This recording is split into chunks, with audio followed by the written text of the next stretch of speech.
Now, one thing that's important to understand is who is approving access to any type of resource.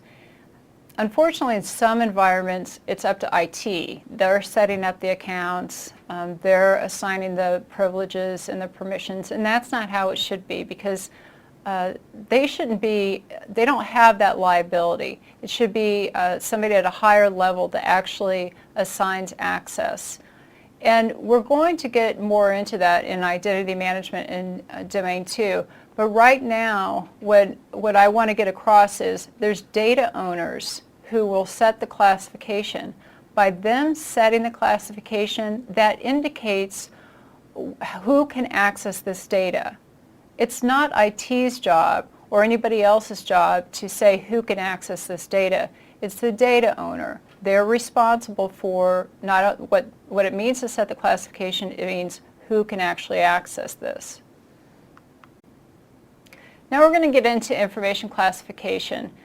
In a lot of environments that I've worked in, they've had information classification policies, but there was that was it, just a policy. So if you're actually going to implement information classification, you really need to set up a program. And this isn't as easy as it may sound if you haven't been through it, because data is everywhere. You know, you have to go through and figure out what is sensitive, what classification level does it need to be at, who should access it, where does the data reside, where does it go through the actual network. So you have to have your goals mapped out, and it has to map to your business needs, of course. So one of the biggest things that's happening in the industry today is data leakage, and that directly has affiliated with information classification, because a lot of companies just have an information classification policy and that's it. They don't know how to set up a structured system. They don't necessarily know how to enforce classification levels. They don't have the structure to actually do it. So because of that, and because they don't have tight access control, sensitive data is leaving. It's going through emails, employees are collecting it, people are losing laptops, and constantly getting in the headlines. So the loss of sensitive data actually happens so much, it doesn't really make the headlines anymore. I know recently somebody, actually in my family, said, "Oh, did you hear about whatever company lost, 300,000 Social Security numbers?" And I didn't know, but what they didn't realize is it happens like every day. It happens all the time. We don't necessarily know about it, but companies are losing sensitive data left and right, and it's not unless it gets to the news do we find out about it. And some companies are losing data and they don't even know it. They've been giving the hackers Social Security numbers, sensitive information for years, and nobody's recognized it yet. So in your classification program, you have to set up levels. Now, in the military and the government, there's very strict levels that are already set up: top secret, secret, confidential. Now, in the commercial sector or the corporate world, hard drives, and it still has sensitive data there. So then you need to define who the owners are, who's responsible for the different data sets, and then you come up with the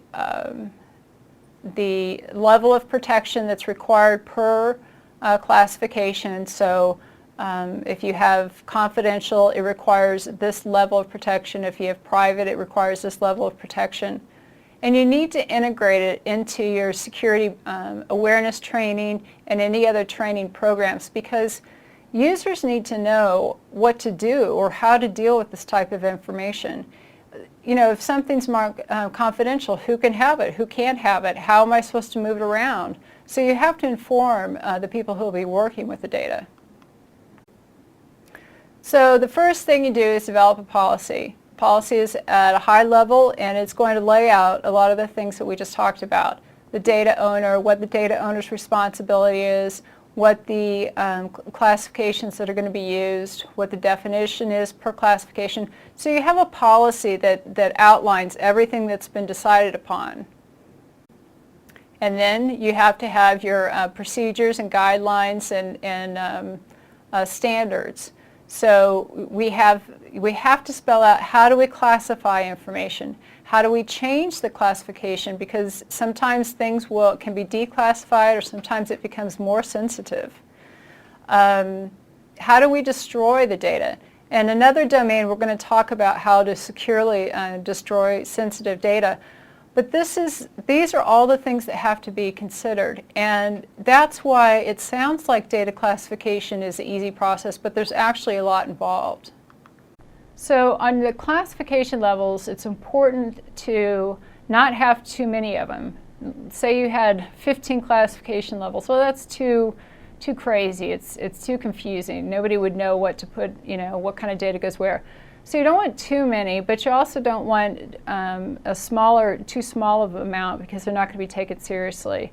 So, a lot of companies actually have 3. It's very common for corporations to have 3 classification levels. It's important that they're very distinct, so there's no confusion on the type of data that goes under that classification. So those classification levels should not overlap. Carry out their tasks. Now, they also need to understand how to do this process. You have to train the data owners on how to use the criteria, understand the business impact of different types of sensitive data, and put it into the classification. So you can't just on paper say somebody's a data owner and that's it. It's just paper.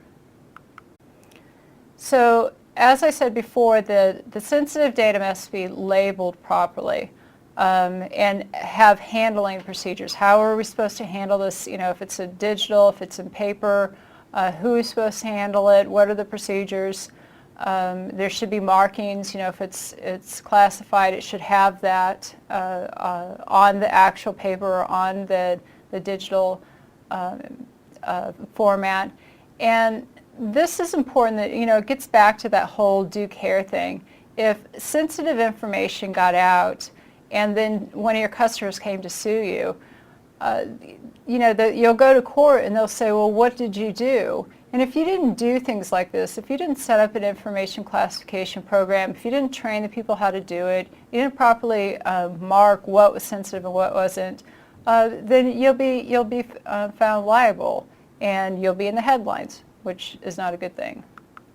So you need to test your classification program. Make sure that the people know what they're supposed to be doing. Do they have the sensitive data out so everybody can view it? Do they talk about it over the telephone? Do they email it? Do they put it on their USB, jump drives? So you need to actually follow up and not assume that you can come up with a policy, come up with a program, and then it's all going to work fine. So how do you actually test them? And I tell companies it's good to actually put this type of stuff in your internal auditing procedures. So this is something else they're looking at.